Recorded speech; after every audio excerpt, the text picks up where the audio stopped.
Hi Year 4 and welcome back to our English lessons. We're still on The Tunnel. This is Lesson 2.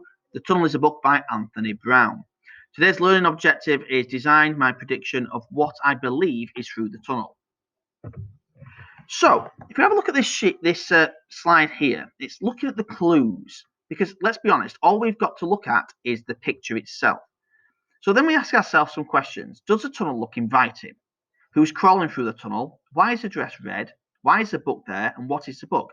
Well, some of those questions we can kind of answer ourselves. Does the tunnel look inviting? Well, it looks clean. At least from the outside, it looks clean. And the fact that the ivy's been trimmed back means that it appears to be well kept. That might not be the case further up through the tunnel, but certainly in this picture, it looks okay. Who's crawling through the tunnel? Well, all we can deduce from that is that it's a girl that's crawling through the tunnel. We don't know much more than that at this moment in time. Why is the dress red? Well, it could be that that's the colour that she liked. It might have more significance later in the story. At the moment, we just don't know. Why is the book there? Well, maybe she's been distracted by something and she's left it behind or dropped it. It could have fallen out of her coat pocket, but that doesn't seem likely given the fact that it's open onto a page. What's in the book? Well, it's some sort of image of princes and princesses and knights. So whether that has some relevance later on, who knows? So thinking back to last lesson, so what do you think is on the other side of the tunnel? Pause now and have a think about what might be there.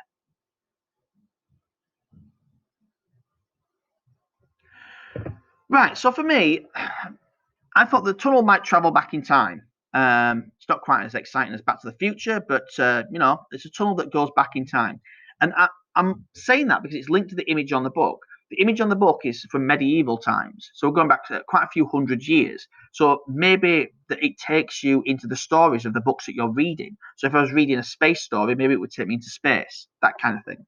Maybe the tunnel leads to a secret garden. Maybe the tunnel is an extension or a different version of that story of the secret garden. I don't know.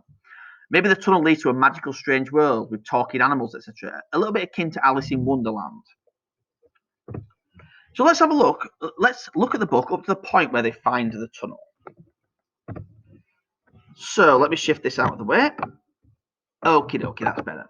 So once upon a time, there lived a sister and a brother who were not at all alike. In every way, they were different. The sister stayed inside on her own, reading and dreaming. The brother played outside with his friends, laughing and shouting, throwing and kicking, roughing and tumbling. At night he slept soundly in his room, but she would lie awake, listening to the noises of the night. Sometimes he crept into her room to frighten her, for he knew that she was afraid of the dark. So there he is, nice little mask on, creeping round the corner, just to scare his sister, who looks terrified in her bed staring up at the ceiling. Just note a couple of things there, though. The picture on the wall is from Little Red Riding Hood, because that's the wolf there. Notice the house at the side of the bed, and notice the red coat with a hood on it that's hanging at the side of the wardrobe.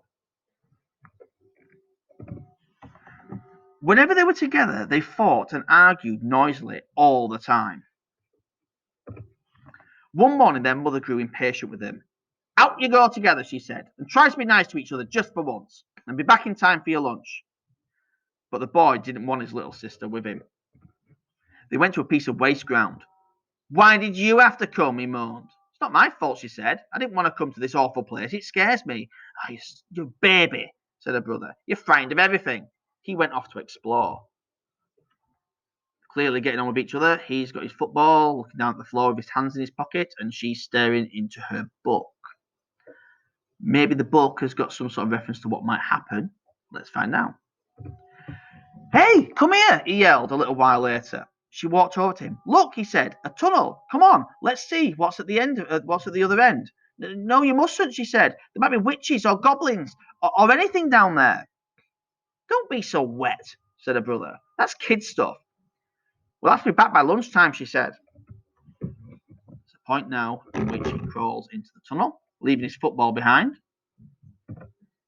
His sister was frightened of the tunnel, and so she waited for him to come out again. She waited and waited, but he did not come.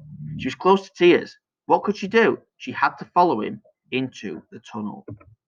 And that's the point that we get to on the front cover of Note again, in this particular picture here, again, it looks like a witch and it looks like a princess on that picture. She's wearing her red coat. So maybe that has some sort of influence into what goes on at the other side of the tunnel. So having a think now, have you changed your prediction based on what we know from the story?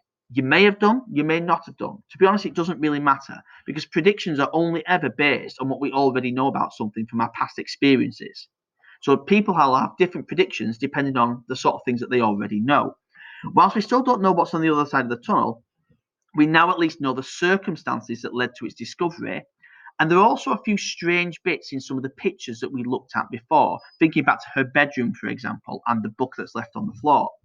There's nothing wrong with a prediction being wrong as long as that prediction is based on is sensible and it's based on the content within the book, i.e., you've got some evidence to back it up. So your task today is to use the space inside the tunnel to describe what you would see as you crawl around. Sorry, use the space below the tunnel, my apologies, to describe what you would see as you crawled into the world at the other side. So there's a few lines underneath the picture. Next, draw a detailed view inside the tunnel of what you are going to look at when you get to the other side. So a picture inside the tunnel and then a description underneath about what you're going to see on the other side. That's it today. See you tomorrow. Good luck. Bye-bye.